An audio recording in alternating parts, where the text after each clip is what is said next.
Hoje você vai conhecer as ordens mendicantes e descobrir como a Europa foi restaurada pela pregação incansável de São Domingos de Gusmão e pela pobreza exemplar de São Francisco de Assis. Gostou desse tema? Então já deixa aqui o seu like e assista o vídeo até o final.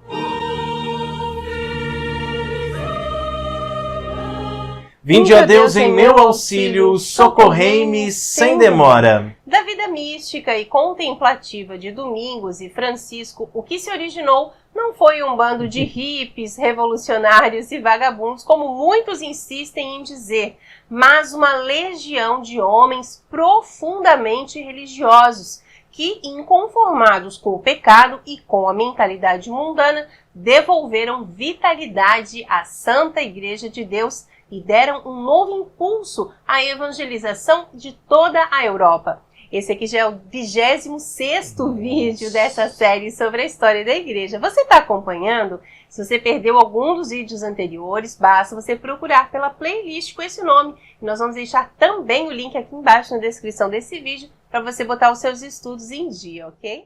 Deus conduz a sua igreja ao longo da história, suscitando nos tempos e lugares certos homens santos que a façam ressuscitar da miséria e da morte. As ordens mendicantes, entre as quais se destacam os dominicanos e os franciscanos, surgiram em um período particularmente conturbado para a Igreja.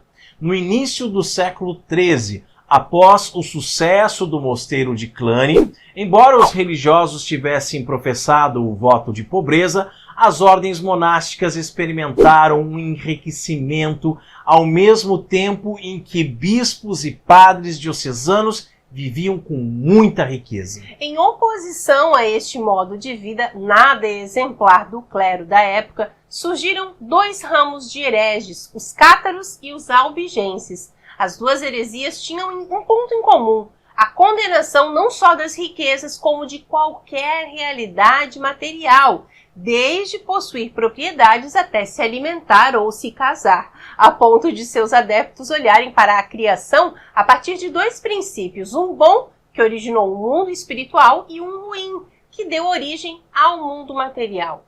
Os albigenses, por exemplo, não acreditavam nos sacramentos, pois não podiam conceber que um sinal visível pudesse trazer de forma eficaz a graça invisível e espiritual. Que loucura, nessa época, a igreja não parecia preparada para lidar com a expansão das duas heresias. Enquanto os sacerdotes diocesanos não levavam vida exemplar, os monges continuavam nos mosteiros em uma estrutura praticamente rígida e sem flexibilidade alguma.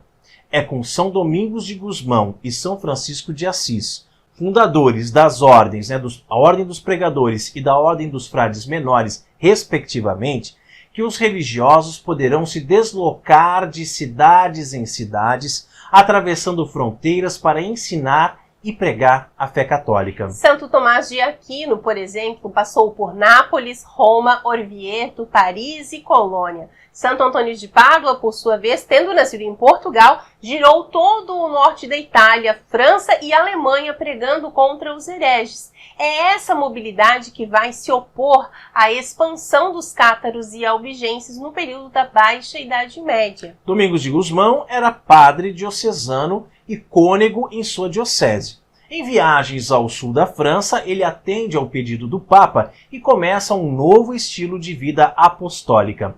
Começa a se dedicar, junto com um pequeno grupo, ao estudo e à contemplação da verdade, pregando o que meditava às pessoas, a fim de afastar todos do erro da heresia. Para esses pregadores, porém, não bastava o conhecimento, era preciso ser santo, ter uma sólida vida interior. Afinal, o homem contemporâneo, assim como o homem daquela época, escuta com melhor boa vontade as testemunhas do que os mestres. Ou então, se escuta os mestres, é porque eles são testemunhas. Pregando a pobreza e enfrentando com sabedoria as heresias de seu tempo, os dominicanos ficaram conhecidos pelo lema Contemplata aliis tradere, dar aos outros o que foi contemplado, o significado, que é um trecho inclusive retirado da obra de Santo Tomás de Aquino.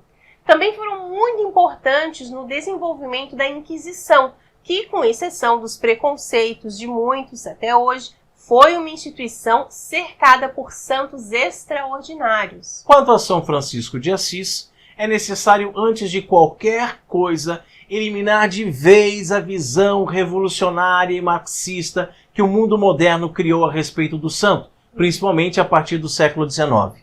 Francisco não era ecologista. Em seu amor pela criação, o santo de Assis combateu com eficácia a heresia cátara, que dizia ser ruim o mundo material. Ao chamar as criaturas de irmãs, apontava para a existência do grande Pai, que é Deus, associando a bondade existente no mundo material à bondade divina. Francisco também não era um panteísta idólatra ou algo parecido. Ele tinha fé católica e conhecia muito bem a distinção entre o Criador e as suas criaturas. E nós fizemos uma live aqui no canal sobre São Francisco de Assis, mostrando com muita clareza esse fantoche que foi criado. E se você quiser mesmo saber a verdade sobre esse grande santo, vai aparecer aqui nos cards e também aqui embaixo na descrição deste vídeo o link para você assistir depois, ok? E agora eu fiquei confuso, porque eu disse nos cards aqui, mas acho que os cards é aqui agora. Ótima lembrança, Raiman, porque Francisco de Assis não era pacifista. No famoso Cântico das Criaturas, São Francisco lamenta a sorte dos que morrerem em pecado mortal, e bendiz os que ela, a morte, achar conformes à vossa santíssima vontade, porque a morte segunda não lhes fará mal. Ao pregar a paz, Francisco queria reconduzir os homens a Deus, e isto só se podia conseguir por meio de um verdadeiro combate. Tendo bem claras diante de si as realidades sobrenaturais, ele também ordenava que fossem dadas punições espirituais e até físicas aos frades da ordem franciscana. Contemporâneo das cruzadas, o frade de Assis não só não condenou, como participou da Quinta Cruzada em uma tentativa de converter à fé cristã o sultão Al-Kamil, sobrinho de Saladino. E Francisco, ainda que tenha feito da virtude da pobreza a sua esposa, e esta possa com razão ser denominada a principal característica do Santo de Assis, o que ele pregava não tinha absolutamente nada a ver com o igualitarismo desejado pelo marxismo. Francisco não era rebelde. Mesmo não querendo muito a institucionalização da sua ordem, São Francisco não era um herético errante que vivera a sua própria experiência com Cristo longe do seio da igreja. Não.